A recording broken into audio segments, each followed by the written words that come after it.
Thank you very much, Raul. I always delighted to give talk in this nice seminar and all those uh, B2C with my old friends. And yes, I apologize. I changed a bit the topic of my talk. It was advertised. It was about RL, reinforcement learning, but I decided to give this talk because it's, I think, more related to the topic of Raul and also a topic of people which I hear because another talk was more about statistics. But anyway, this is also will be related to some extent also to reinforcement learning because this is a Markov decision processes is a kind of backbone of a basic block of reinforcement learning theory. And what is a Markov decision process? Markov decision process are process, a kind of Markov process with special structure, which allows for decision to make for making decisions, for applying some policies, and also to so to say this is um, decision-based processes. Here's a formal definition, but what is most important, we have a state space where basically our agent works, and we have a action space. A is an action which agent can take, and any action will somehow result in a new state. We have a transition distribution, transition kernel or transition matrix in a discrete case, which is somehow transition metric or transition kernel for a Markov chain on the state space S. Then we have a reward function, which is related already to decision, because reward is something what you like to maximize. And we will see that at the end of the day, we maximize some average reward. And this reward depends on S and A, usually, and a state and an action. And then we have a final reward at capital time T or capital time H here, because I have a finite horizon MDP. There are different types of MDPs which are used now in machine learning and reinforcement learning. There are infinite time horizon MDPs and there are finite horizon MDPs. And here there's a finite horizon. This is the most difficult case in some sense because you don't have here any stationarity and everything depends on time additionally, and therefore this is, I would say, the most complicated situation. And okay, so what is somehow the aim of the agent in this situation? First, maybe I will recall more formally what is going on in any Markov decision process. So we have a start with some state space, initial state space. And then we move to another space by taking some action, a null, a node, and this a node is done or sampled according to some distribution pi node. Pi node is a policy at time zero. So in general, we have a vector of policies. What is a policy? In general, in most general case, policy is a distribution on action space, but conditional distribution. So given S, we have a distribution on A. This is the most general situation. In many cases, people work with deterministic policies, which are simply deterministic functions of S. And they map somehow S to A. So for any S, they give action A. So if, for example, agent is in a state space, in a state S, then he performs some decision and take action A. In a probabilistic, so to say, the case of some uncertain case, which is sometimes called in the uncertain case, where your policy is also distribution, we have some uncertainty about action given state, and so we somehow follow some distribution pi, or agent follows distribution pi to take decision, to take action. Yes, so basically now this is a node is sampled from pi node. Then we go to the next step and so on. So we sample st plus 1 given st and at from the distribution from the Markov kernel pi t plus 1. And then we finally sample again at from pi t given st. And so we somehow generate Markov chain, which has this distribution. The distribution of this Markov chain is determined by the transition kernel P and by the policy pi. So it's more complicated than in the usual case where I have Markov chain, which is usually uniquely determined by the initial state and the transition kernel. Here, additionally, you have another important gradient, which is pi, the policy. Okay, this is the structure of any Markov decision process.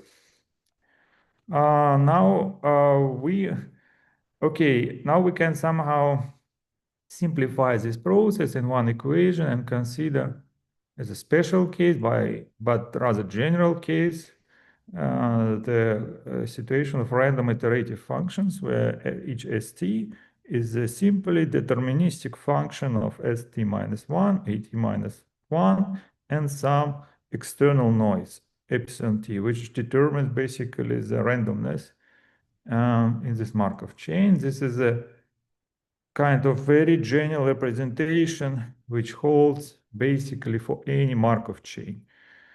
And you can represent any Markov chain more or less in this form, but of course the dimension can grow, so it's not always somehow sensible to do it like this, but at least this type of this set of family of Markov chain gives us many nice examples of Markov decision processes where you can simply sample from this, and this in particular you can use SDEs, stochastic differential equation, discretized stochastic differential equations, and where you say noise could be like Brownian motion or incremental Brownian motion, and your say action can be part of your coefficient drift or say or your diffusion coefficient.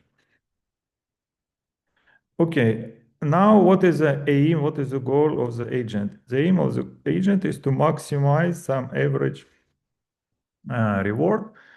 And okay, first I introduce this value function at time 0, which depends, of course, on pi, on policy, which our agent followed. And this dependence is somehow hidden here because we take expectation with respect to pi.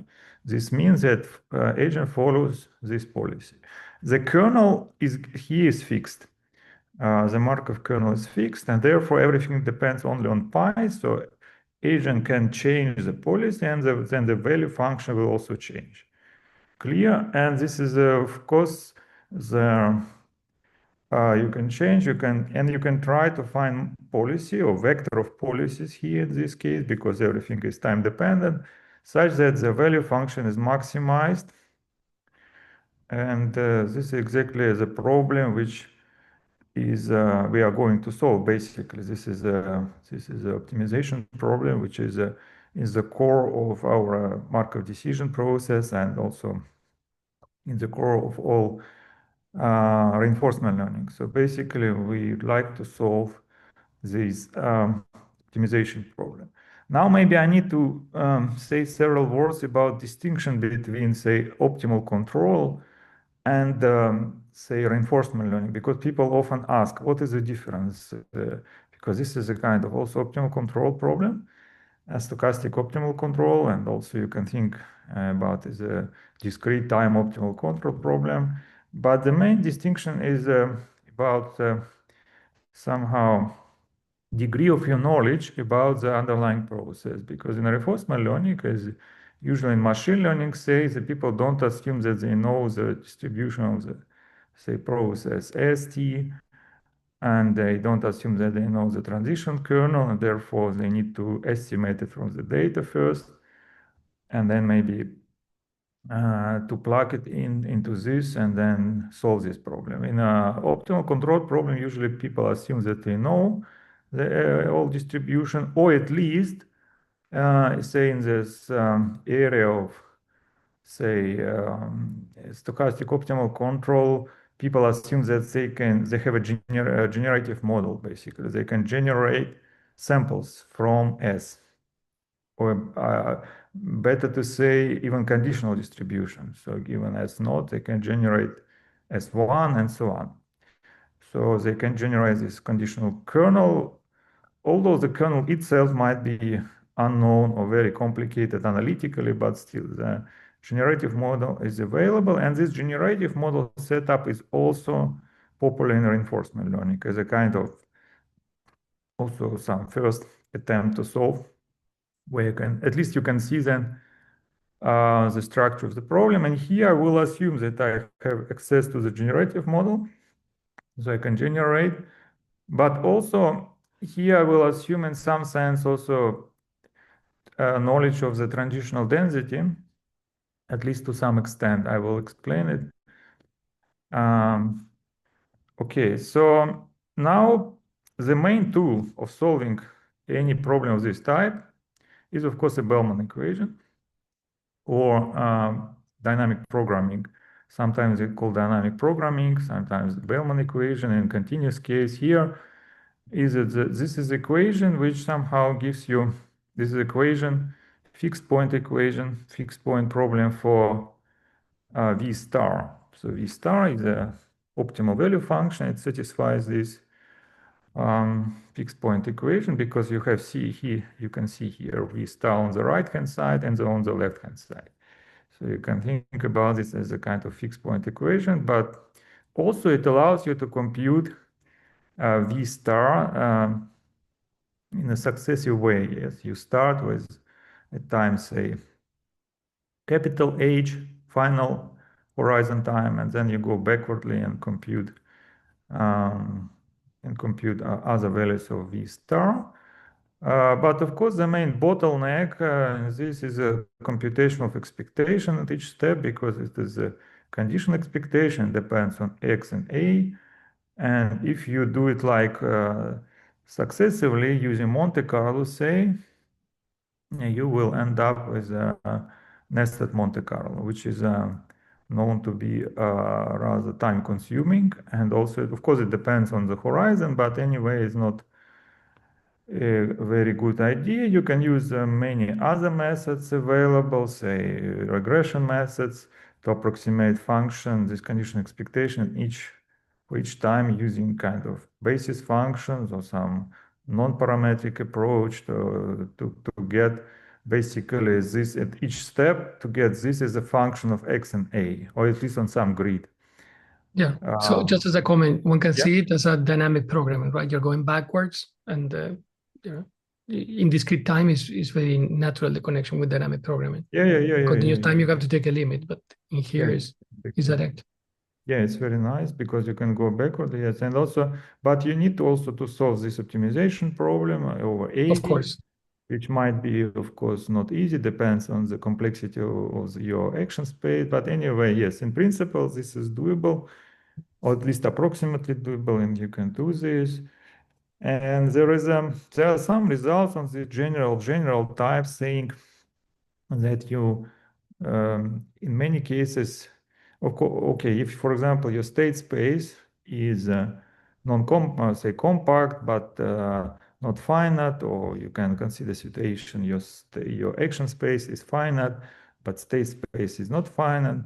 And in this case, you can get, you will be somehow, you have to tackle this problem which is called cursor dimensionality. If you approximate this function, conditional expectation, as a function of X, this approximation rate usually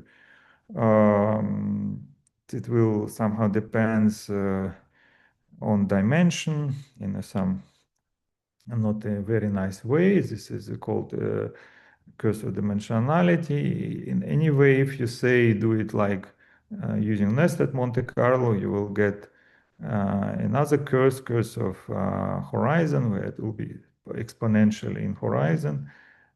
the complexity will be exponential in horizon. So there are many different issues here if you try to solve this problem. But especially this problem is difficult if you say don't know the distribution analytically, say, but only have a generative model, because then you have only samples basically, and you need to estimate everything based on the samples.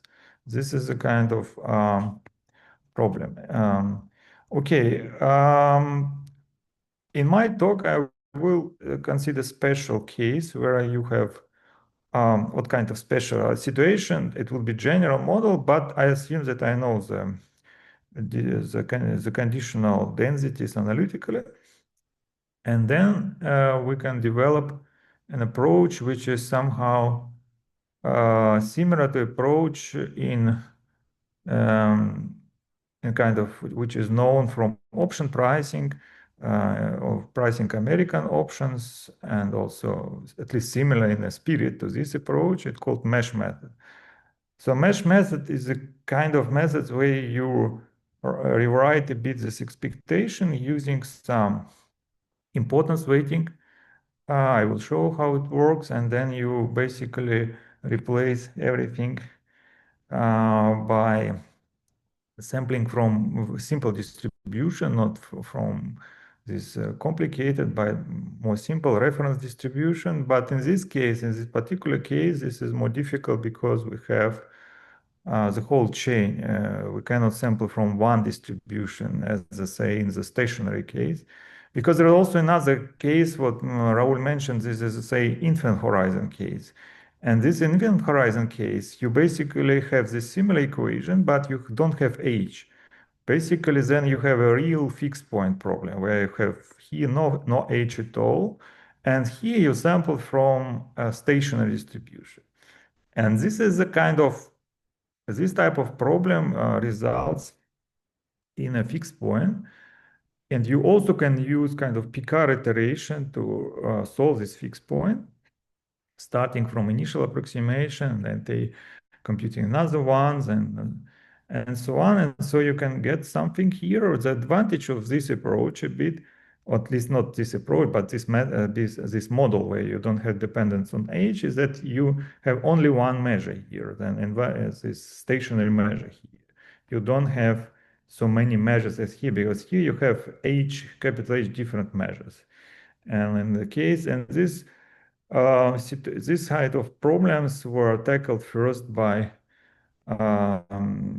famous American guy, the Rust, I think he's a Rust, I don't know what is it. And he shown that he was the first who shows that this problem can be solved without cursive dimensionality if you know the density, in some sense, analytically at least.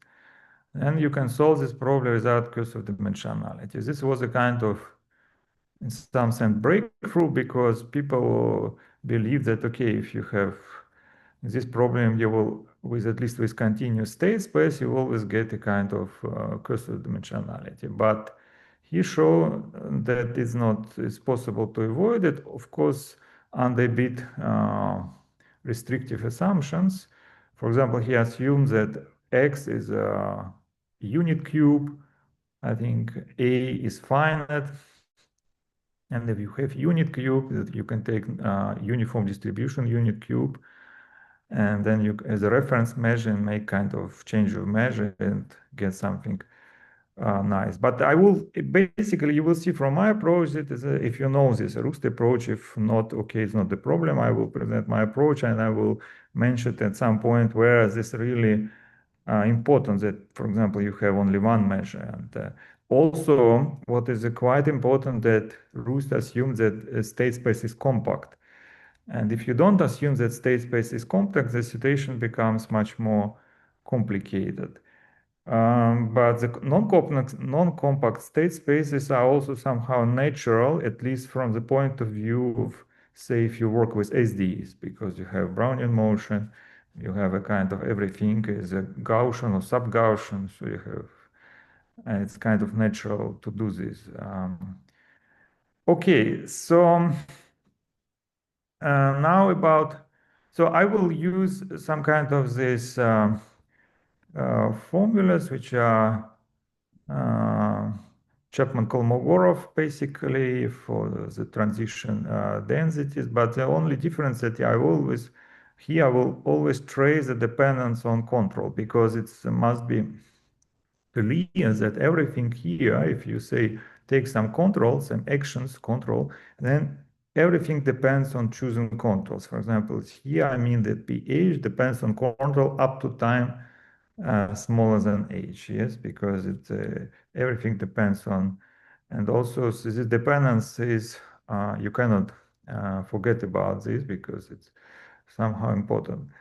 Now, okay, what is main idea of the approach? So the main idea is very simple in a sense because you would like to approximate somehow this conditional expectation. This is a core problem in all these areas, yeah, and also in reinforcement learning. And here, how to approximate this conditional expectation. And then you can, of course, use different approaches. The simplest approach, plain approach, would be simply to fix x and a and sample from the conditional distribution.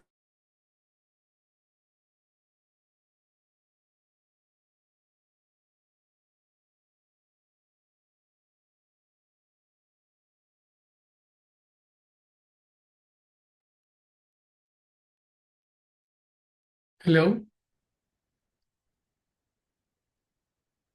Did we lose him? It seems so. I guess so, yes. He will come back, I guess. No worries. It's an interesting, very fundamental talk, so we wait for him.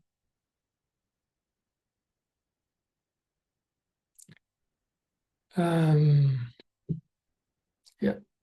Sorry, it was somehow, I don't know why it was disconnected. It happens. Don't worry. Do you see my, you don't see, okay. You need to share your screen again. Yeah, 1 minute, 1 minute. Yes, what is...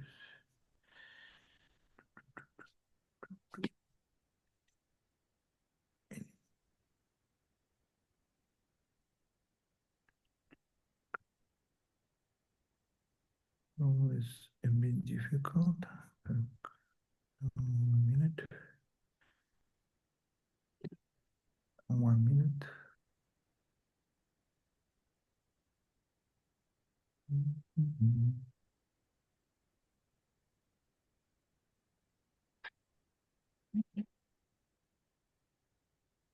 Okay.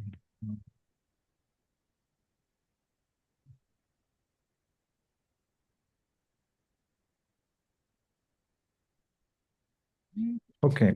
So basically, the main problem is estimation of the condition expectation. This is done, usually you can do it in a point-wise, but here the idea is to use the weights in the right expectation as a weighting sum. And there are several possible choices of weights, but here, these weights which are written here somehow can be motivated. Okay, they're motivated here on the next slide. So the main idea is that if you look at these weights, you have denominator and denominator. If you divide denominator and everything by 1 over n, or more exactly 1 over n minus 1, you will see the convergence this to this integral. And this integral by the Chapman-Kolmogorov is given by this conditional, unconditional, he in this sense, in some sense, unconditional density. And then also this, what you have, the whole sum of the weights converges to n to the n minus 1. This all are rather simple calculations related to this. Simply average is replaced by integral, nothing else. And everything is rather simple, but the only issue which I would like to somehow to point out that this is everything depends on basically also on control, but also you have control at time h+1, which is still free here at this point, and you can choose it. And the main question is, of course, how to choose these representative controls, representative actions, which somehow represent the distribution. And this is kind of is a very important practical issue. From theoretical point of view, this is not so important, the choice of the reference controls, but from practical point of view, this is very crucial. And then, Denise, okay, can I ask you? yeah, Yeah, so you introduced these weights in the previous page, right, on page 8. yeah. So do you think of them as important sampling, or how do you think of them? Yeah. This is can be viewed as a kind of important sampling with respect to this, say, distribution given by these reference controls, BH. So you can think like this, yes. It's But the important sampling then depends on the I mean, is done for each of these transitions, right? So each time you want to compute a conditional expectation like this, you are choosing accordingly the important sampling. Is that so? no, but the weights depends on X and A, yes? No, but these controls, BH, they are somehow fixed. They're fixed. There's the whole, so to say, vector of this reference control, they're fixed, and therefore, okay. If you like, say, to recompute these weights, say you fix x, small x and a, you compute this sum. This is for any fixed x and a because you have a kind of here x, and you also have has EA, yes. And for another pair of XA, you need to recompute, but still you have, if you know analytically, say this P, you can recompute them for any, but this is kind of what is important. This is analytical function of XA, yes. This is not uh, something unknown, but kind of function of small x and a. And but if you look, say, what this original approach, so to say original, this is which I mentioned, Roost approach. It was a he uses uniform distribution on cube 01 d, and this is a it was somehow in his case it kind of was natural because he assumed everything about the state space is compact and so on, and therefore is kind of he is also in his case had this stationary case where not dependent on age. Therefore, here I need to take not one measure but this whole, so to say, sequence of these conditional distributions depending on this control. So but in some sense, yes, this can be viewed as important sampling with respect to this reference measure, which is in this case product, so to say, not product, yes, in some sense of this conditional, depending on this fixed sequence of controls. Again, this choice of BH is important in practice. In practice, very important. For theoretical, is not so important, but anyway. So, and what is why we choose this way, so to say? Here's again this kind of why it really converges to expectation, why these weights are somehow reasonable. But from practical point of view, what is quite important and also theoretical is that the sum of weights is 1 over n. So this is quite important because this property that the sum of weights is 1 is important everywhere because it allows us, say, to prove the contractivity of the approximate Bellman operator, this operator which you have on the right-hand side of the Bellman equation. And because the sum of weights is 1, you have a contractivity, and you can prove convergence. And also, yes, this property is crucial. But maybe there are also other choices of weights which satisfy this, but this what is written here is the most natural, I think, in some sense. So within this class of weights that are non-negative and they add up to 1, essentially are normalized, you could in They're principle all positive. characterize. They're all positive. Yes, so They you could in sum to principle one, characterize them all the best positive. choice. Yeah, I think this should be of. In any case, we need weights which sum to 1 and non-negative weights, and also they should somehow be in some sense unbiased, in the sense that if you, at least asymptotically unbiased, if n goes to infinity, you should converge to this condition expectation. This is two, I think, main conditions, or even three, as positivity, sum to 1, and then they reproduce this condition expectation. This is the main properties. And say if you now use these weights to approximate condition expectation, you can plug it into the Bellman equation.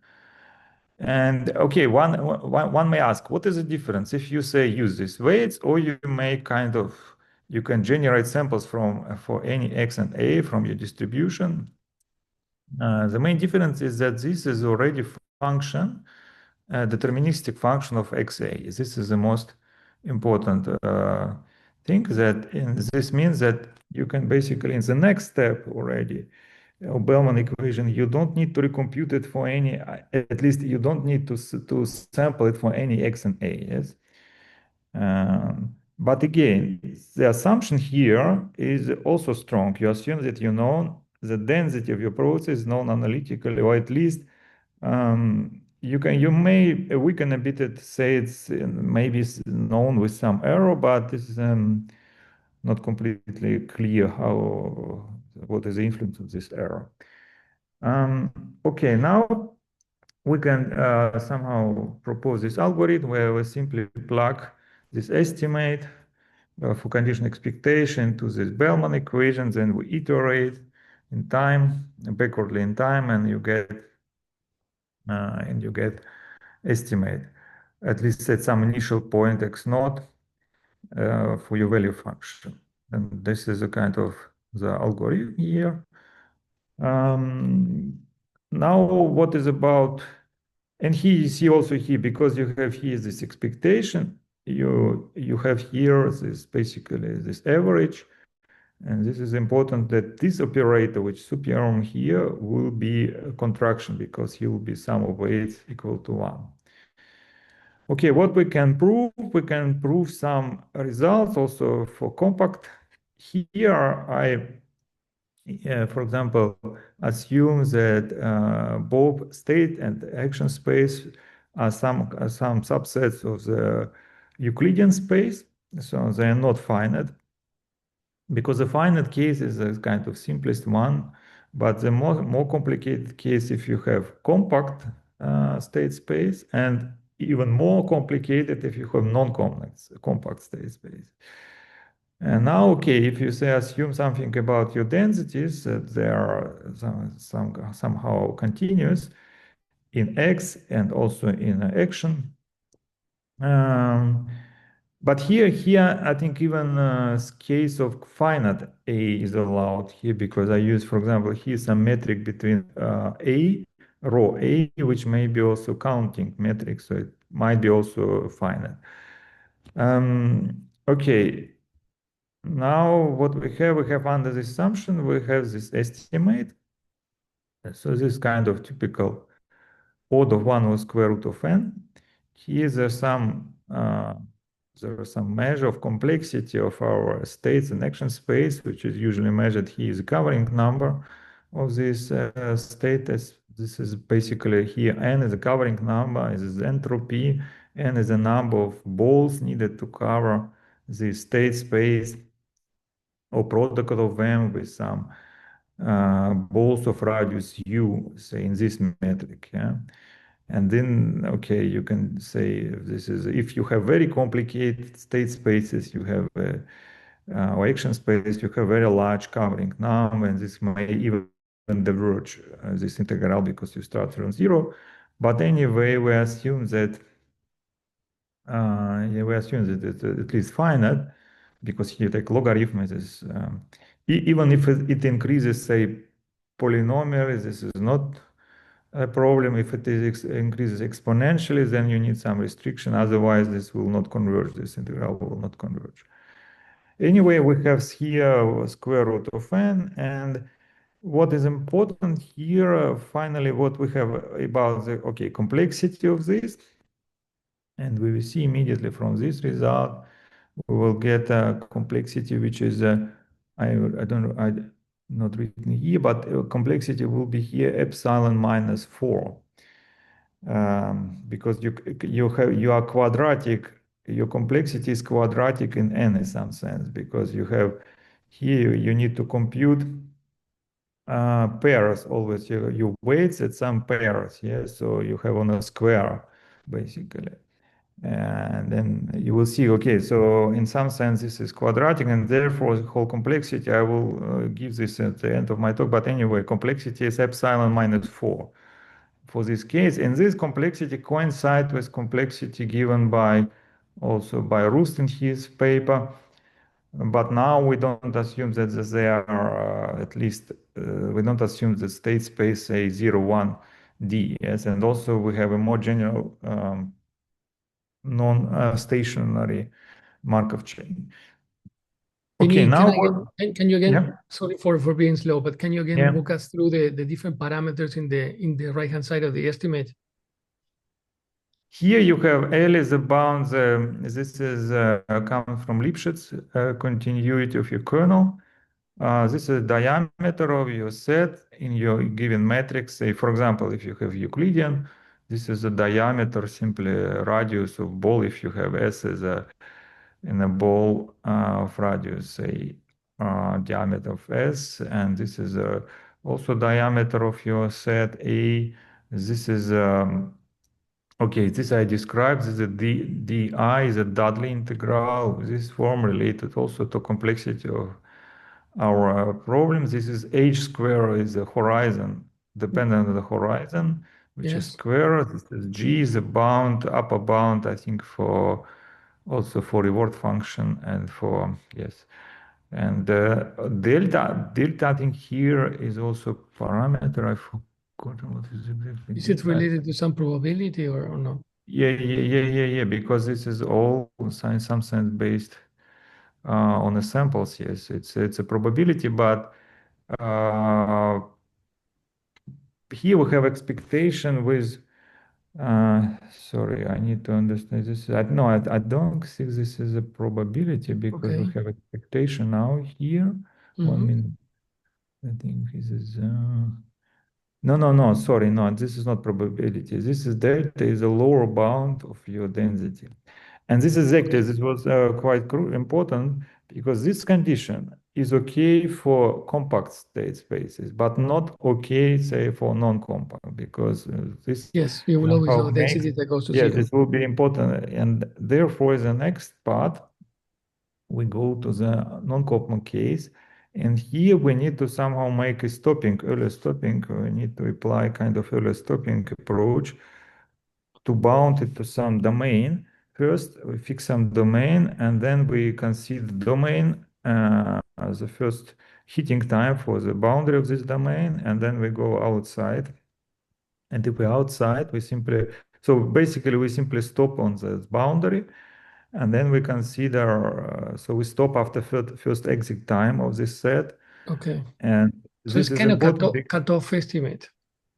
Yeah, yes, a kind of, yes. It will be, we estimate that we show that the probability being outside D is small enough, and then we will play with D bit, we increase it, and show that basically with some balance error is a kind of. So you need the upper bound of the density and the lower bound of the density, lambda Here and for density, yes, I delta. need, for example, this is a kind of, if you use cutoff, or you use this first exit time, is there's a you can use this bound for difference between the value function, which is somehow where you stop here at this domain, and the true one. So here's the only one error. This is exactly this truncation error. In this truncation error, you can compute, you can estimate like this. And this also means that its probability of being outside D for original process should be small. If it is like this, then you can basically ignore this, or at least you can analyze this. And then we analyze this somehow, and shows that Yeah, and we also can compute the transition density for new process, which is a stopped process. And this is allows us basically to repeat everything what we did before for a stopped process, and then basically simply compute the error of truncation. And now, okay, if we assume, say, we have a small low bound, which now depends on D. Now we can apply these results and show explicitly how the bound will depend on D, on delta D. We have already this bound, and we have explicit dependence on the low bound of delta D. And then if you now apply this, we can basically show that the whole bound will be like this. We have this delta D here. It comes from previous on the previous estimate for bounded domains, and this error of being outside these bounded domains. And now this is a rather general bound. We can now try to somehow to consider more specific cases, because we of course need to know something about decay of our transition density. We cannot say simply, okay, transition density is somehow decaying, but the most natural case, which is now will be considered now, is a Gaussian case. So suppose we have a kind of Gaussian decay of our density. Okay, now I somehow hear the complexity analysis now for particular case of bounded, of not bounded, for Gaussian densities. Here I did it for, again, for what I also mentioned for bounded domains, which are basically somehow, if you have balls, simply balls in RD, then you have this bound for complexity bound, which is epsilon minus 4, h to d, 9, g to 4, and some polynomial function of d. So in this sense, this is a tractable, according to this definition of tractability, which is known, Wozniakowski and so on. But okay, this is a case of Euclidean balls, and so this is a compact case. But now we will somehow use this result and combine it with this bound and consider balls which are increased, the radius of balls increases. And we also now consider the case, the Gaussian case, the case of this form. We have transition density, which is Gaussian, with time-dependent variance. And now, and A is the control, here is A, this is a drift. So control is drift. So this is, can be viewed, you have a controlled diffusion process with very simple drift, constant drift, and some variance which depends on time. And this is a kind of Brownian motion case, more or less, with drift. Okay, in this case, we can prove that the complexity, I will not give many details, it's simply calculation, epsilon minus 2 divided by beta, which is now, what is the most important? The beta does not depend on dimension. And the beta is explicit. It depends on also on this, or on these sigmas, which are variances. But okay, it does not depend on D now, but we have a logarithmic factor, which depends exponentially on D.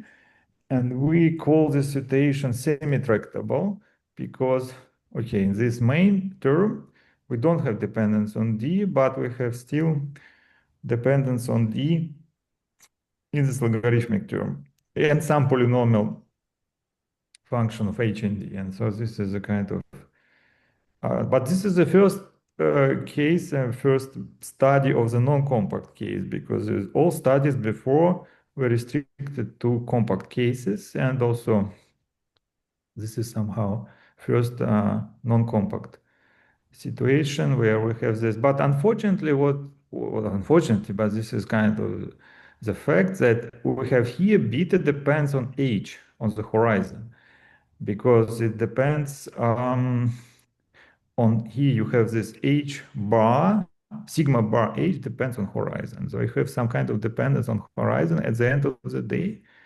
And this exactly situation corresponds to the fact which is somehow known in the literature but never proved rigorously, that you have either exponential dependence on horizon or exponential dependence on d. So you have either curse of dimensionality or you have curse of horizon, one of them. So you cannot avoid all of them. So this is a kind of, in general, of course, maybe some situation, yes, you can avoid, but in general, this is a kind of, I don't know any low bound or something showing this is really like this, but I think all bounds, upper bounds available, complexity bounds available right now, that all either they have exponential dependence on D or exponential dependence on horizon. So this is a kind of situation, and basically this is yes, what is written here, again, overview, and we have in a compact space, we have a -4, this is kind of standard, more or less standard complexity in this Markov decision process, or even the standard for not only Markov decision process, it's standard for, I think, for one-time condition, one-time is nested expectation, because in some sense you can view this problem as a one-time nested expectation. Maybe, okay, you can reduce it, I don't know about this, maybe using multi-level, you can reduce this in one step, at least.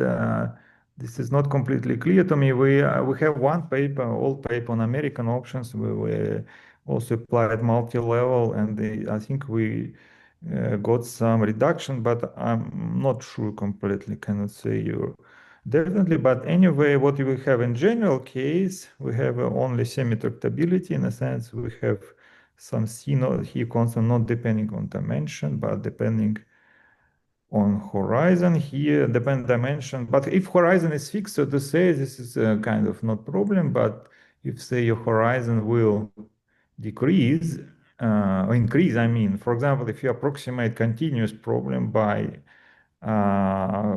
say discrete one, then of course you need to increase your horizon, and then you will get some problems. So I think in general for continuous time problems, you really have you cannot solve it without curse of dimensionality, I think, in general.